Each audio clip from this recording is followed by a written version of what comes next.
الشيخ الشعراوي قال جملة جميلة قوي: إن لم تجد لك حاقد فاعلم إنك فاشل. يعني لو في حد بيحقد عليك أو بيتكلم عليك أو بيقول عليك أي حاجة ما تزعلش. اعرف إن أنت ناجح. اعرف إن أنت بتعمل حاجات هو نفسه يعملها ومش طايق يعملها.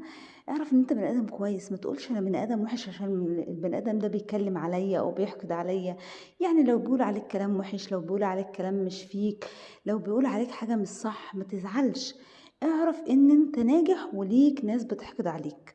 اعرف كده ان انت ماشي في الطريق الصح. اعرف ان في حد بيغير منك ومش عايز لك الخير.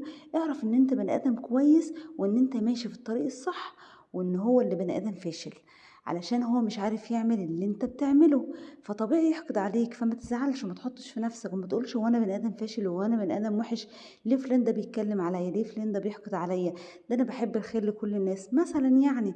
فاعرف ساعتها ان انت بني ادم ناجح وان انت بني ادم كويس، وهو بني ادم فاشل وهو اللي حقود ومش عارف يوصل للي انت وصلت له.